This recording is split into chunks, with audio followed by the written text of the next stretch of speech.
Hey, what's going on, everybody? My name is Corey, better known as the Seaman. Now I want to welcome you to another edition of the Seaman's Cinema Sit Down. As you can see, I am chilling in my car, which means it's time for a live reaction.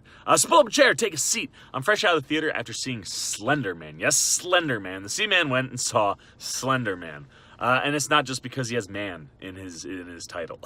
I'm a diehard horror fan. I'm always down to see a horror movie, and us diehard horror fans are very used to seeing bad horror flicks, and even in the bad horror flicks, finding something decent about it.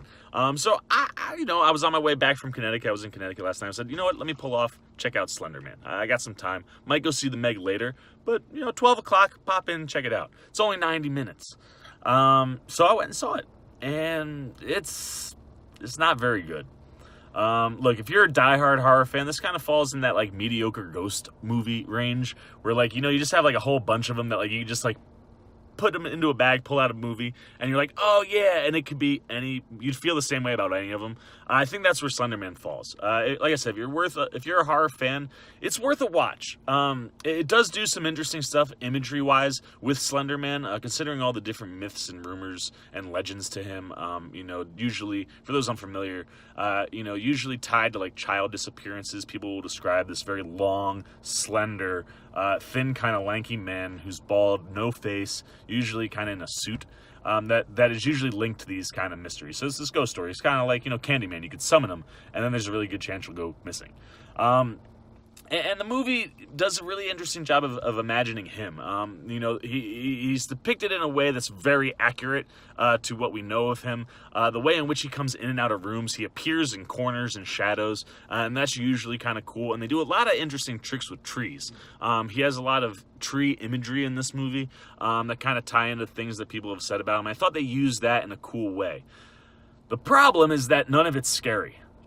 Even though the imagery is cool and there's a lot of neat cinematography, they do some cool stuff with eyes during the video, very Ring-esque in the way that you summon him. This movie is not even remotely close to the Ring, but in the way in which you summon him watching a video, they do some cool reflective stuff and a lot of eye shots.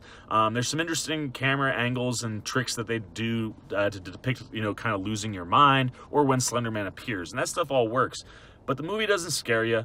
It doesn't really build any suspense. There is one scene in a library which features Joey King, who I think is the only person to note in this movie acting-wise.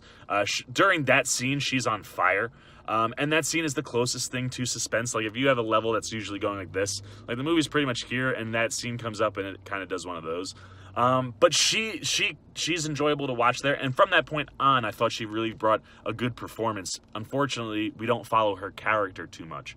And the movie is based around 4 girls who summon him. They're all high school friends, and she's probably the most interesting, and we don't follow her nearly enough. And because outside of that, you don't really care about the story. And I mentioned that the movie was 90 minutes.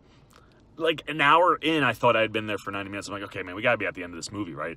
It drags, it's kind of slow, boring. The story, like I said, But if you're interested in Slender Man, worth seeing a physical depiction of him. But I wouldn't see it in the theater. See it on HBO one day just in the background. Be like, oh yeah, because if you cut this down to 25 minutes and it was just mostly the Slender Man stuff, that'd be an interesting 25 minutes worth watching.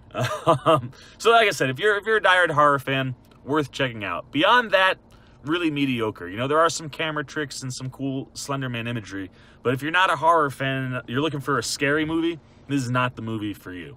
So that's it, man. That's all the Seaman's got to say about Slender Man.